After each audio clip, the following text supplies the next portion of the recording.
debt as a tool of social control. Our job is to interrupt that and help people see, actually, that this is not an individual moral failure.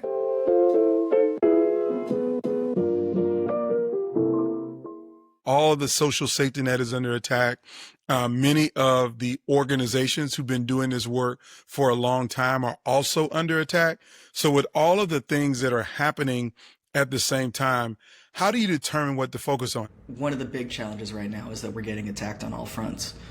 And so there's a couple pieces to this. One is our organizations, right? Like we as a national group our priorities are set based on our affiliates, and our affiliates set their priorities based on their membership, right? There's like in community organizing kind of a basic principle of you got to go where the people are going, right? Like without having a base of people that are invested in something, you're not going to get anywhere.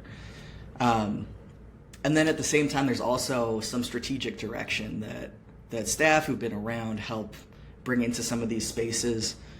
And the questions that come to mind for me and for some other folks that I work with are like, what is most urgent and pressing for our people? Where are we best equipped to have an impact based on our history, the type of experience we have, the resources we have, and where are there gaps that other people are not stepping in? Our whole sort of approach to organizing starts from this place, this understanding debt functions as a tool of social control. Because we feel ashamed about our debts, we don't talk about them.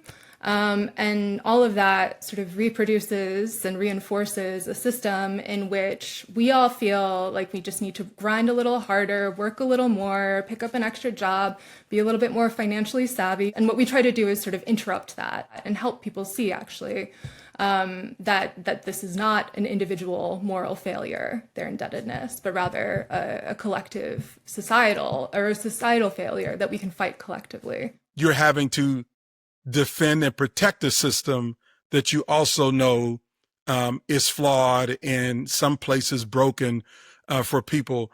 So how how do you juxtapose both of those positions?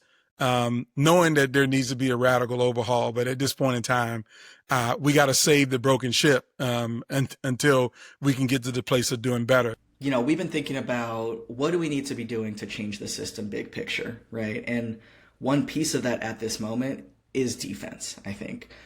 The more that we lose of what we have, the harder it's going to be to move forward, right?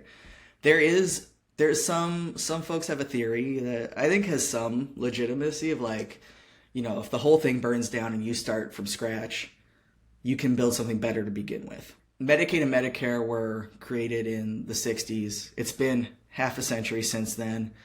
Yes, we have seen some erosion of those programs, but like it took so many people, so many movements to get us what we have. And to go back and do that work from scratch, I don't think it's realistic that is going to be an easier way to get to a transformed system.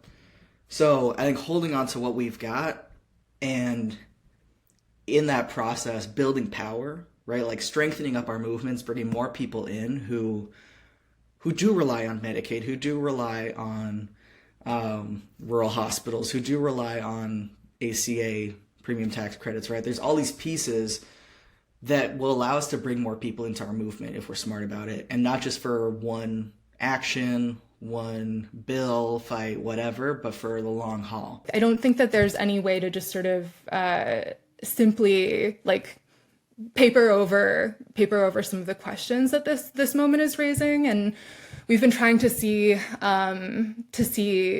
that reality of this political time in history as like an opportunity, actually, to sort of like work through some of those questions, help people become stronger organizers, help people think about how to work through those questions in other spaces that they're organizing in their communities, other people, work with other people in their lives. But it's challenging. I mean, I think we don't want people to suffer more, and we also don't want to be content just to kind of like return to, you know, what seems like if we were to just like passively engage would be like a slightly worse version, or dramatically worse version if we didn't engage at all of our healthcare system as it's existed. It can be overwhelming for all of us to know that these are the headwinds that we're facing.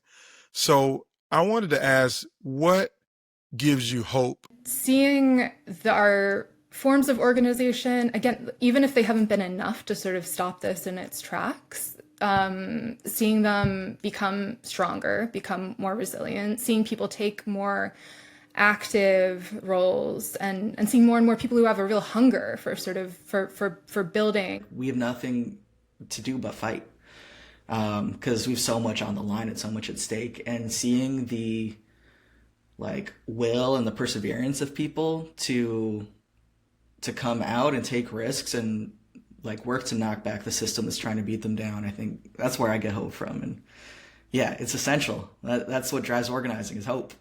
For more conversations like this, subscribe to our YouTube channel and learn more at meetattheintersection.org.